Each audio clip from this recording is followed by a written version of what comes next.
আপনারা দেশের নাগরিক, আপনারা দেশের ভোটার, নিশ্চিন্ত থাকুন, ভয় পাবেন না। কাউকে ডিটেনশন ক্যাম্পে যেতে হবে না, আর কাউকে পুশব্যাক করা হবে না। সবাই বাংলায় থাকবেন। আপনারা দেশের নাগরিক, আপনারা দেশের ভোটার, আপনারা নিশ্চিন্ত থাকুন। আমি আছি আপনাদের পাহারাদার, আমি দেখে রাখবো। মধ্যপ্রদেশে প্রায় 9 জন বিএলও মারা গেছে, গুজরাটেও 3-4 জন মারা গেছে, উত্তরপ্রদেশেও 9 জন মারা গেছে, রাজস্থানেও মারা গেছে, বাংলাতেও মারা গেছে।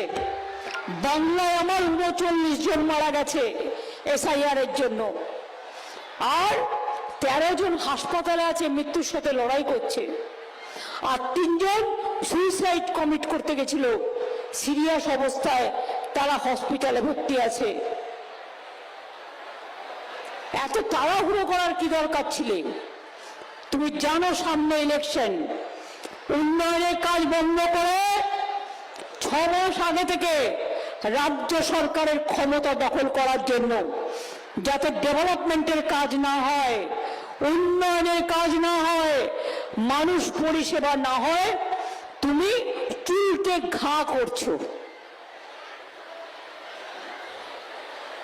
যে মানুষটা নাগরিক তাকে আবার প্রমাণ দিতে হচ্ছে আমি নাগরিক। তারপরে আপনি নাম লেখালেন, সেই নাম যে উঠবে আপনি নিশ্চিন্ত হয়ে দেখবেন নামটা যেন ওঠে। ডাক লিস্টে উঠবে, তারপর আবার হিয়ারিং হবে, হিয়ারিং এ আপনাকে যেতে হবে, না গেলে কেটে দেবে। আজকে তো শুনলাম সব সার্ভার ডাউন করে দেওয়া হয়েছে। কেউ কেউ আমায় বললেন, আমি খবর নিতে বলেছি।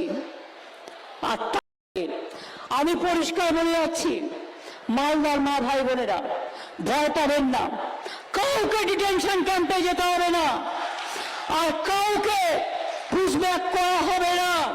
সবাই বাংলায় থাকবেন। আপনারা দেশের নাগরিক, আপনারা দেশের ভোটার, আপনারা নিশ্চিন্ত থাকুন। আমি আছি আপনাদের পাহারাদার, আমি দেখে রাখবো। আর যদি কেউ বঞ্চিত হয় ভোটার লিস্ট থেকে, আমরা may I help you camp চালু করছি। আমরা মে আই হেল্প ইউ কালকে অলরেডি আমি মিটিংয়ে ঘোষণা করেছি, আজকে সেটা বলছি যে 12 তারিখ থেকে may I help you camp হবে।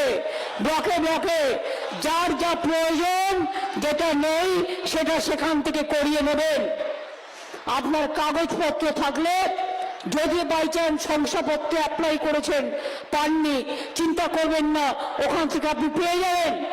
আর আমাদের তৃণমূল কংগ্রেস কর্মীদের বলছি, খুব অ্যাক্টিভলি বিএলএদের একদম কাজ করতে হবে, এবং সমস্ত ইলেকশনের সময় যেভাবে আমরা বুথ ক্যাম্প করি মানুষকে সাহায্য করার জন্য, দিন রাত এক করে পরিশ্রম করে মানুষকে সাহায্য করতে হবে। আর যারা নেতৃবৃন্দরা আছেন, দরকার হলে তাদের বাড়ি থেকে একটু রুটি ডাল করে দেবেন, বা 2টো ভাত ডাল সেদ্ধ আলু সেদ্ধ করে দেবেন, তারা যাতে খাবারটা পায়। একটু মাঝে মাঝে চা করে পাঠাবেন, যাতে ওরা একটু চাটা পায়। মনে রাখবেন, যারা কাজ করছে তাদের সাহায্য করা, এটা আমাদের মানবিক কর্তব্য। এর জন্য কোনো পয়সা খরচ হয় না, খুব কম। এটা আপনি অতিথি সেবা করছেন, মানব সেবা করছেন, এটা সব সময় মনে রাখবেন। তাহলে এসআইআর নিয়ে ভয় পাচ্ছেন না তো? যেহেতু আমাদের ফেব্রুয়ারি মাসে ইলেকশন ডিক্লেয়ার হবে, তাই চালাকি করে 3 মাস আগে এটা করেছে। এটা অমিত শাহ করেছে, হোম মিনিস্টার, যাতে আইদার ইলেকশন বন্ধ করো, এসআইআর না মানলে গভর্নমেন্ট ফেলে দাও, আর তা না হলে এসআইআর করবাও। তুমি যতই চালাকি করো জেনে রেখে দাও, চালাকির দ্বারা কোনো মহৎ কার্য সম্পন্ন হয় না। আমরা সবটাই করব, আমরা রুখে নেব, আমরা লড়ে নেব, আমরা অধিকার আদায় করে ছাড়ব। ভয় পাবেন।